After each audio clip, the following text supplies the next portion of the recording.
What's up, guys? It's Mike, the Smokin Monkey. Welcome back to another vlog, and welcome back to the channel. And I'm glad you guys could join me today because I've got a good one for you. And it's kind of addition to what my last video was, which was whether to buy your bike at a dealership or off a private seller. Today is going to be how to get the most money for your motorcycle. And I know a lot of you guys already have bikes, so this is kind of for everybody, because even if you don't have a motorcycle yet, you're probably going to be buying your first motorcycle soon, and before you know it, you're going to have to sell it. So I'm going to give you guys the best way that I got the most money for my motorcycle, and hopefully it works for you guys. And before you go to sell your bike, there's a few things that you should do. Go out on the internet, check a few different websites, check your local classifieds, and see what your bike is going for with the same mileage or similar mileage to what you have. That way you get a baseline and you can see the different range, because guys will be posting them from all kinds of different prices with the same mileages, depending on their mods, the condition it's in, if they've dropped the bike, all kinds of different stuff like that. So definitely go online, take a look, see what you guys find, and I would shoot for going for the top number that you guys can find, because you're gonna get lowballers either way. And unless you know that there's something actually wrong with your bike, why not ask for the top dollar that you can get? Because most likely nobody's gonna offer that to you either way. So that being said, I'm gonna go find a nice spot to pull over before it starts raining, because it looks kind of suspect today. And I'll give you guys my top 5 list of what you guys should do to get the most money for your used motorcycle. Alright guys, so first thing I'm going to talk about when selling your motorcycle is, whether you're here in Canada, is get it safety certified. And I don't know if that's what they call it over there in the States, but the safety certification here in Canada is basically brakes, lights, turn signals, horn, tires, they have to be at a certain depth, your brakes can't be too low, your lights all have to work, your horn has to work. It's basic safety items, just like if you were to go and sell a car. Same idea. When you get it safety certified, that's what you're getting when they give you that certificate at the mechanic shop. Usually here it lasts for 30 days, and if you get that, not only does it show people that your bike is in sound working order, everything is as it should be, but they know that the certificate doesn't last very long, so they know that you're serious. You're actually trying to sell the bike. You have everything in order. You have all your I's dotted, all your T's crossed. Everything is there. You're making sure that you're ready to sell. You're not just, oh yeah, here's my bike. No, you have a plan in mind. You know that your bike is worth this much. Here's everything that's been done to it.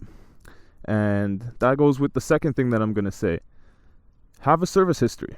If you don't have a service history, write it down. Honestly, if you write down every single service item you did, and you put down dates, and you put down the mileage that you think you did it at, if you actually don't do this for yourself as you go along, which you should, so that you know what services you did when, but not everybody does that, whatever.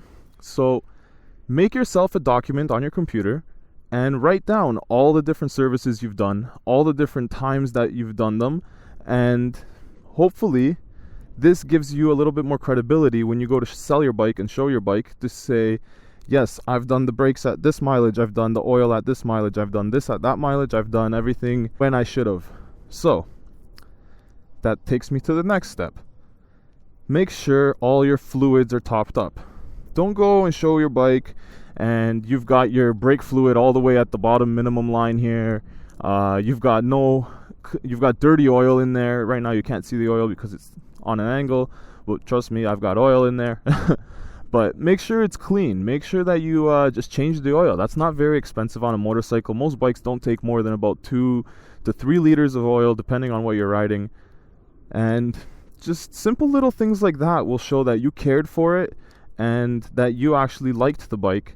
And if people think that you cared for it, then they're more likely to buy it because they know that it's been well taken care of. So next thing that I'm going to say is clean it up. Take the bike, clean it, make sure you don't have any dirt anywhere, get all of the like road grime and all the different things like bugs and whatever you may have on there, and just get it looking nice and shiny so that when the person comes to look at it, it looks like a new bike. It looks like something that they want to get on. It looks like something that they want to take home, put in their garage, show their friends, be proud of. Because what does everybody do? They take a picture and they go show everybody. So make it look like something that they want to show people. Another really important thing that helped me a lot was I didn't change too many things on my first motorcycle, but I did change the exhaust. And when I was selling it, I included the original exhaust. Now, this is important because when you're selling your bike, not everybody's going to want the exact same exhaust that you picked. Sure, I like the carbon fiber look and I like Yoshimura. Not everybody does. Somebody's going to want something else. So include the stock exhaust and don't expect people to pay for your mods. No matter what you've put into the bike, like I've done about, I don't know, $1,500 worth of mods. None of that stuff is going to come back to me in my pocket when I go to sell the bike. And I know that because I do this stuff for me. I don't do it to increase the value or to make it look cool or whatever. I do it for functionality and because I want to ride the bike the way I want to ride the bike. Same way, the person that buys the bike from you isn't going to want to ride it the exact same way you ride it, so include all your stock parts and list all your stock parts. Furthermore, if it gets to the point where nobody wants to buy your bike, try throwing the stock parts back on there and saying that you have these aftermarket parts on the side. And then you can offer to sell those to them at an extra price, because then it's an extra part. The bike is complete, it has everything it needs to, it has everything it came with from the factory, it runs, it looks good. So include those as an additional item that you can get. So maybe that's another way you guys can make yourself some extra money, is sell your additional aftermarket parts on the side. And the last thing I'm going to say before I get back on the road is replace anything broken, guys. Seriously. You won't believe how many times I go to look at bikes and somebody's like, yeah, it needs a turn signal, needs this, needs a reflector, or fender's cracked or something, whatever, little things. But like, these little things make it look like you don't care about your bike. And if you don't care about your bike, why am I going to care to pay what you want for it? I'm going to give you a lowball offer and hope you take it. If you don't take it, I'm going to move on to something better, because in my mind, your bike isn't even that good. And that's not what you want people to think. You want people to think that that was the best bike they saw so far, and that's how you sell your bike. So I've got a few more items that are actually pretty good that you guys should stay tuned in for. So let's get back on the road and I'll give you those couple items now. The next tip that I would give you guys is post your bike on multiple websites and multiple places. Like, tell your friends, put it on Facebook, put it on your local classifieds, Craigslist, whatever it may be. Just get more exposure, because the more people that see your bike, the more chance you have of somebody actually giving you the price that you want, because then you actually have a wider market and there is going to be a lot of lowballers. You're going to get a lot of people that offer you stupid prices that's going to make you kind of mad by looking at it, but that's just the way it is these days. People always want something for nothing. But don't get discouraged. Just because you get a lot of offers of people offering you stupid amounts does not mean you're not going to get a good offer. And I'm sure this goes without saying, but I'm going to tell you guys anyways, because I don't know if everybody knows. So don't let anybody test ride your motorcycle, ever. I don't care if you're selling a 125cc or a 250 or a 1000 or even an 1100 Harley. I don't give a fuck. Unless they give you the cash in your hand, the full asking amount, not half of it, not almost all the amount, the exact amount you asked for in your ad. Don't give anybody the keys. They want to know if it works. Start her up. Go for a ride down the street. Go for a ride back down the street. Show them it goes through the gears. Show them the brakes work. It started up. You drove it. Everything is fine. If you have nothing to hide, you should have nothing to worry about. They should be perfectly satisfied with that. Because if they're trying to fuck you, then they'll be all kinds of mad and, no, I want to ride the bike, let me ride it.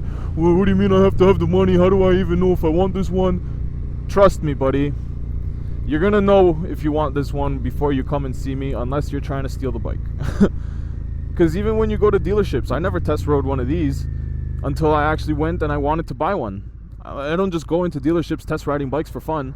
I go in there actually with the intention to buy the bike, and they're not going to give you the bike unless they think you're going to buy the bike. So don't give anyone anything, because it might hurt you and you might end up getting fucked, and I don't want to see anybody get their bike stolen, man. And post your bike everywhere, guys. Post it into like your riding groups. Let your friends know. If you guys are in any kind of group chats, then do that. Like, just make sure that you get the word out, because if you only put it in a couple places, then the chances of you guys getting offers is going to be slim. But that's about all I could think of right now. If there's anything you guys can add that has worked for you, or if there's anything that you know that I've missed, please drop me a comment. And don't forget to subscribe and leave me a like, because I will be making more videos in the future, guys. And I've got some mods coming soon. So let me know if there's anything you guys want to see on the channel. But until next time, thanks for watching, and ride safe out there, guys. Peace.